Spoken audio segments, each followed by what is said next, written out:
ওই জীবনটা আল্লাহর দরবারে বড় দামি হয়ে যাবে।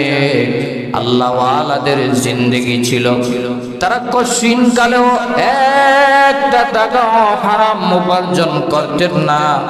আমার দেখা বহু বুজুর্গ আলেমরা আছে যারা একটা টাকা পকেটে ঢুকাইতে 100 বার চিন্তা করে ঢুকায়, এই টাকাটা কোথা থেকে আসলো, কিভাবে আসলো, এই টাকাটা হালাল না হারাম। এইভাবে বুজুর্গানে দিন, আল্লাহর ওলিগণ, আল্লাহর দুষ্টগণ, পৃথিবীতে যারা চিরস্থায়ী আল্লাহর বন্ধু হিসাবে দুনিয়াতে ছিল, আছে, থাকবে, তারা হারাম থেকে সব সময় দূরে থাকতেন। আজকাল আমরা হালালটাও খাই, হারামটাও খাইতে থাকি, গাছেরটাও কোরায়, নিচেরটাও কোরায়, আছে না নাই?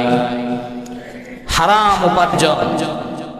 এখন একদল মানুষ আছে যারা খাবারের ক্ষেত্রে হালাল খুঁজে, কিন্তু ইনকামের ক্ষেত্রে হালাল খুঁজে না।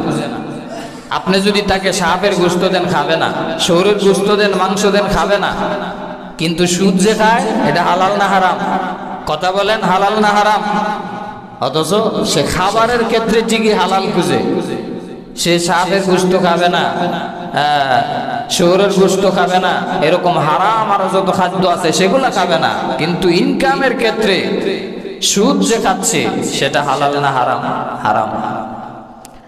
এজন্য মুসলমান ভাইয়েরা আমার, শুধুমাত্র খাবারের ক্ষেত্রে হালাল খুঁজলেই হবে না, ইনকামের ক্ষেত্রে, ব্যবসার ক্ষেত্রে, লেনদেনের ক্ষেত্রে, জীবন চলার পথে সর্বক্ষেত্রে হালাল পথে চলতে হবে। আর এই চলার নামই হলো মুত্তাকিওয়ালা জিন্দেগি, আল্লাহওয়ালাদের জিন্দেগি।